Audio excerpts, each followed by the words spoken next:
Praise the Lord. Good morning. I was sitting here laughing so hard. I had a brother inbox me. He said, "Man, you're not afraid of wearing all that pink?"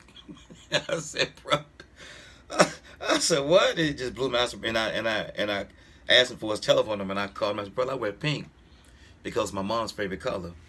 And when I was blessed to speak at my mom's homegoing celebration, December 23rd, 2011, I said, from that point on, I wear a pink tie, pink shirt to memorialize and to cause me to remember how my mom and dad raised me.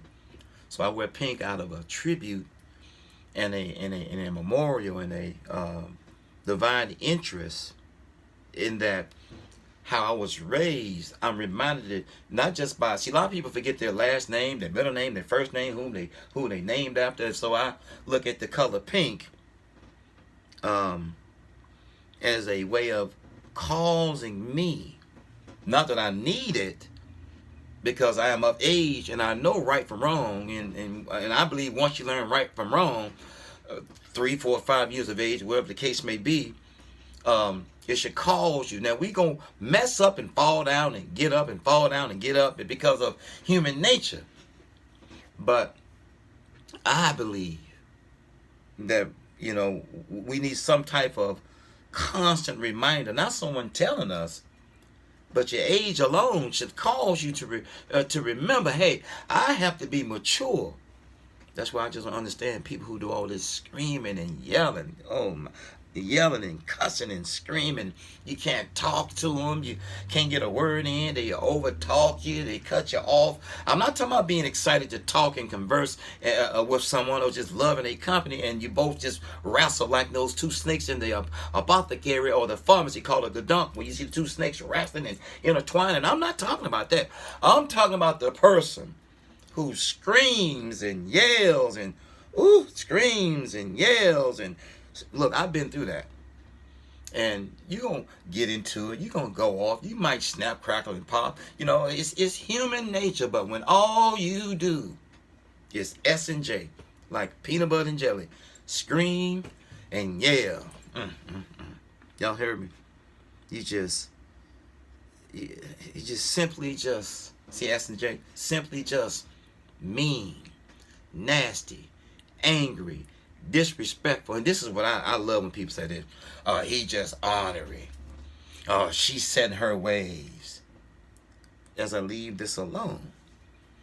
But if you ever been in a relationship or marriage, or if you're still in a relationship or marriage, as soon as there's a disagreement, as soon as there's adversity, as soon as there's a adverse or a opposite, there is, or a pushback, or hey, you did this wrong, or hey, you didn't do this right, or hey, well, you need to stop spending so much money, hey, stop talking to me like this, hey, stop drinking so much, leave them pills alone, that dope, them drugs.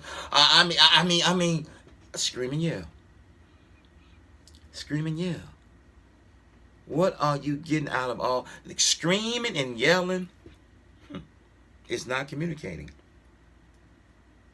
So this pink shirt, Salmon, you're supposed to say if you're a man. This Pink Panther. I'm reminded and calls. My parents would always say this when we would leave out the house. Don't forget your last name.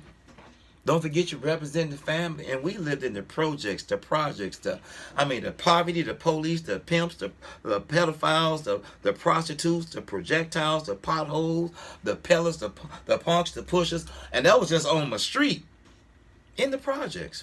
Poverty, penal colonies. So I'm reminded to conduct myself. It's conducive. I'm persuaded. I represent not just me. My parents are dead and gone. Kool-Aid dust.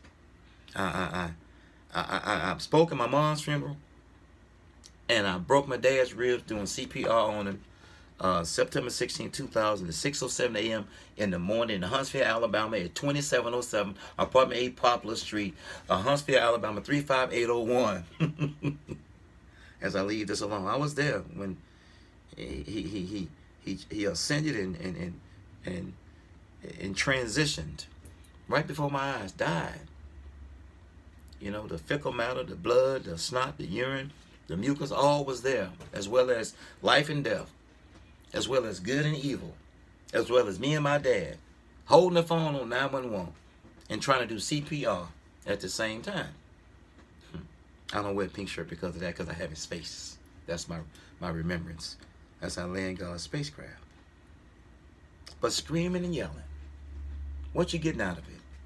How many more decades? How many more years? Think about the ones who went back before the pandemic to the foolish man or foolish woman. Now you're stuck in the house with them, if you done lost your job or not. And then you really see them in bad action. Lights, camera. God see all actions as I leave this beat. So yeah, this pink shirt is a remembrance. It's a memorializing that how my mom's favorite color is pink. My favorite color is green and pink. As I leave this beat. So brother, I wear the pink shirt to remind me, hey, Mom, hey, conduct yourself. Hey, you might be poor. My dad used to say, we ain't poor, we poor. We can't afford the O and the R. We have no choice. As I leave this beat, my parents were blessed to pick cotton and to ascend and to acquire jobs later on in life. But one something they taught us was God, don't steal, get your lesson. You can't treat everybody the same, but treat everybody right. And do the best you can as I leave this beat. So we have to be reminded, don't forget who you are. Don't forget where you come from. Your last name, your pedigree, your clan, for use of a better word. And that's what it all boils down to. I take my mama and my dad, my bloodline, my pedigree, my family history, her story, everywhere I go. Just like Mary had a little lamb. As I leave this alone. But yeah, but screaming and yelling. My mom wasn't a screamer or a yeller. Yeah, her and my dad married 39 years with 8 children, 2 sets of twins a year apart. They had their problems and their arguments and their back and forth. But they would go in the room and we would sit by the door and listen. And my dad would throw a shoe or something, hit the door and say, get away from that door. Grown folks talking. My mom said, go find you some business. Grown folks talking. As I leave this alone. But screaming and yelling as adults. Screaming and yelling is not communicating. It's insult, it's injury, it's assumption, it's insinuation, it's cuss out, it's cussing, it's cursing. It's profanity, which means profane means to stand in front of the temple and yell. But screaming and yelling. I can't do it. I'm not going to do it. If I got to scream and yell at you, I don't need you, and I know you don't need me.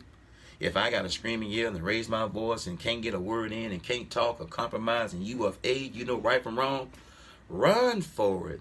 And in the words of a wise little girl, run for it. Break your legs, do what you got to do. Get out of there. Crawl out. My mom used to say, would you rather get out with a heart in peace? Or would you rather get out with a heart in pieces? Or stay in with a heart in pieces as I leave this alone? But screaming and yelling is not communicating. Screaming and yelling. Weeks, months, days, weeks, months, years, decades, decade, decomposition.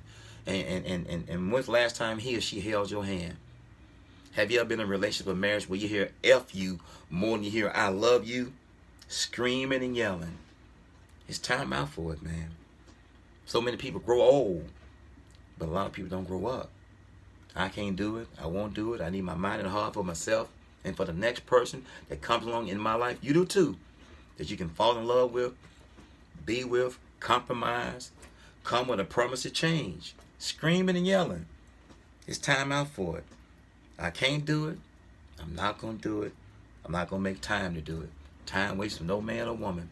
Screaming and yelling. What you getting out of it? Run for it. Run for it. Pray your way out of it. Whatever you want to do, I can't do it. Screaming and yelling. You better think about it. Peace. One.